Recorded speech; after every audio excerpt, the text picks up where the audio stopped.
दर्शक बंधु Odisha News express रे आपनको स्वागत। सरकारी पॉलिटेक्निक मयूरभंज इलेक्ट्रिकल विभाग को एनबीए मान्यता मिली।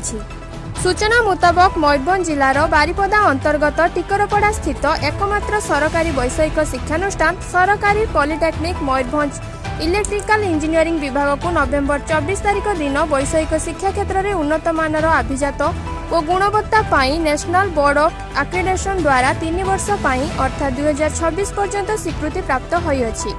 2015 में स्थापित यह वैषयिक शिक्षानुष्ठान विगत 8 वर्ष धरी शिक्षा और अन्य क्षेत्र में निजर प्रतिभा जिला तथा जिला बाहर क्रमशः विस्तार कर चली। अक्टोबर 13 तारिख ठारू 15 तारिख पर्यंत एनबीए विशेषज्ञ टीम पर्यवेक्षण में आसीथिले। विशेषज्ञ दलर आईआईटी रुड़कीर अवसर प्राप्त प्रोफेसर डॉक्टर आरपी माहेश्वरी एवं जामिया मिलिया इस्लामिया प्रोफेसर डॉक्टर इकबाल अली उपरोक्त तारीख में शैक्षिक और प्रशासनिक विभाग विगत दिन वर्षर समस्त तथ्य भल भाव निरीक्षण करथिले।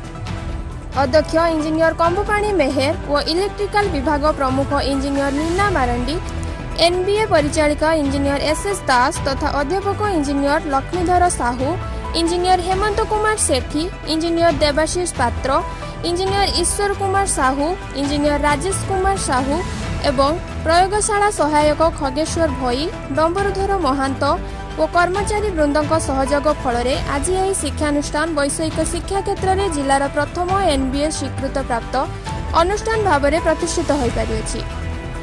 एही उपलक्ष्य अनुष्ठान अध्यक्ष समस्त को अभिनंदन ज्ञापन करियछन्ति। एनबीए पाइबा खुशी रे शिक्षानुष्ठान रे खुशीर वातावरण सृष्टि होइतिला।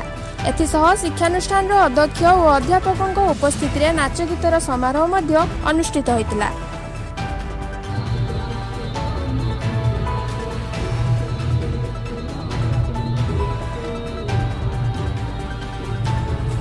Bureau report Odisha News express.